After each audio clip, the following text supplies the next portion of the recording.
Planning your first trip to New York City can feel completely overwhelming. There are endless landmarks to see, neighborhoods to navigate, and logistics to figure out.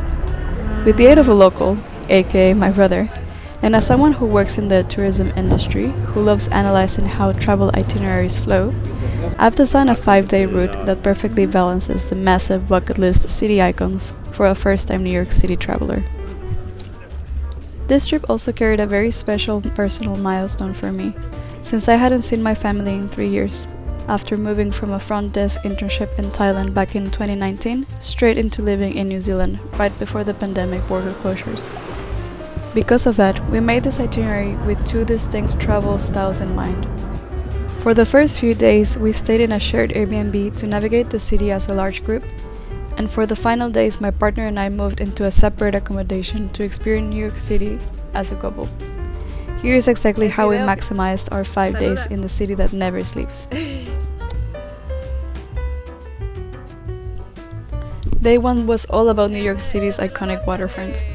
We kicked things off in DUMBO, soaking in those postcard-perfect views of the Manhattan Bridge, framed by the historic brick buildings. From here, we hit the Brooklyn Bridge early to beat the heat and the crowds. Actually, we didn't go early and we didn't hit the heat. Don't do as we did.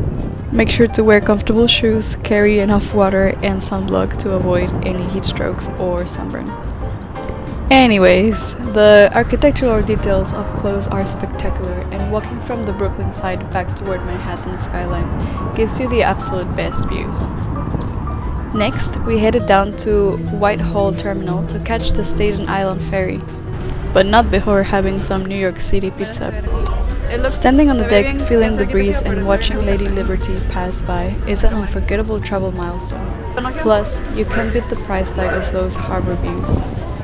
This is honestly the best way to kickstart your New York City trip.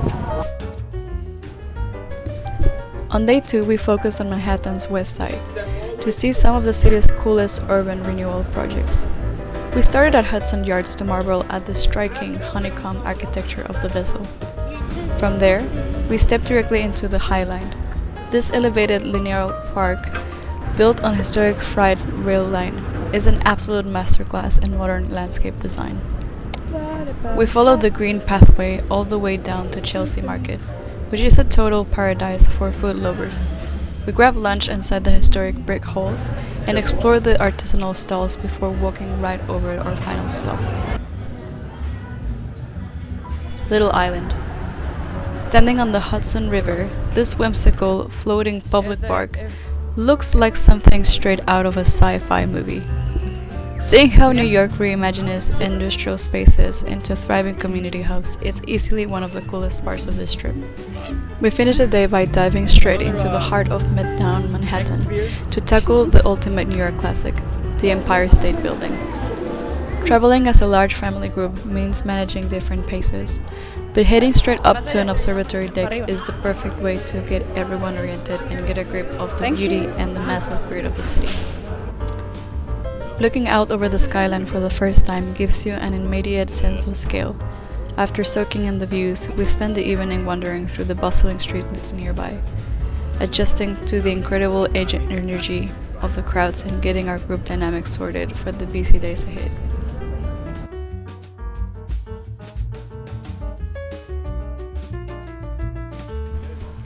We dedicated day 3 to art, history, and nature.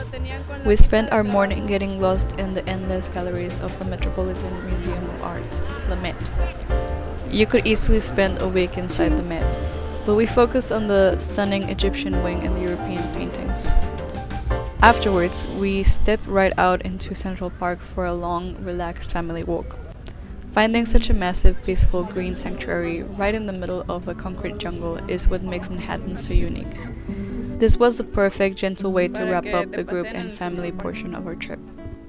In the following next days, we went back to Central Park, but this time we didn't follow a specific map or route. We just picked up a warm coffee, walked the winding paths, watched the street musicians, and truly soaked in the atmosphere at our own relaxed pace. We wrapped up the evening surrounded by the neon glow of Times Square. As someone who works in the tourism industry, seeing how this specific hub manages millions of visitors every single day is absolutely fascinating. Day 4 marked a complete shift in our travel style. My family headed out and my partner and I moved our bags to a different accommodation to begin our solo explorer phase. If you're planning a trip, changing your accommodation midway through is a fantastic logistical trick to experience completely different neighborhoods. The energy changes completely when you switch from a large group to traveling as a couple as well. On this day, we went on an architectural deep dive through Lower and Midtown Manhattan. We started at the transit hubs, visiting the breathtaking Oculus at the World Trade Center and the historic Grand Central Terminal. Walking through the Fulton Center and Brookfield Place, I couldn't help but look at it all through a professional tourism lens. Seeing how seamlessly these massive hubs move millions of commuters and international visitors daily is incredible, especially as New York recently became the global stage as a major FIFA World Cup host city. After this amazing architectural Manhattan tour, we decided to go for a more chill and laid-back evening to relax from the previous days, as we had also been traveling for a couple of weeks in Vancouver. Stay tuned if you're interested about a guide on this other magnificent city. We head out to a local cinema to watch a movie. Going to the cinema, supermarkets, or any other more local type activity while traveling gives you just a glimpse at the culture and lifestyle of the place you're exploring.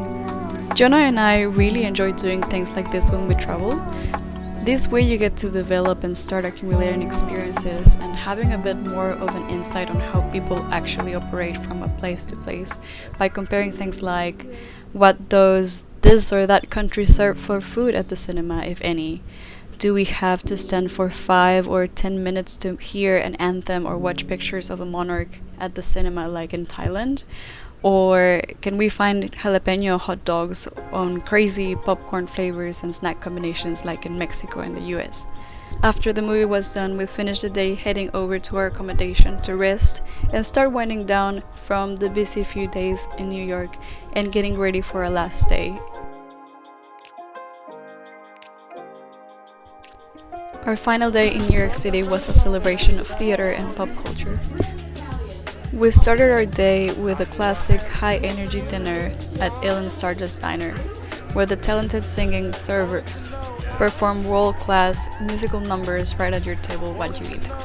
We hung out a little bit further in Times Square around this time, and afterward we walked over to the theater district for the absolute highlight of our trip.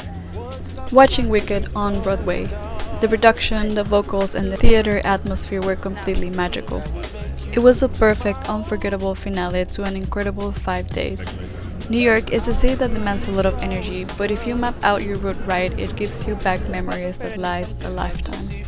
There's a lot of details and tips and tricks that I want to share with you guys about each of these places that we visited, but this is just a short guide of New York City and the wonderful million things that you could do.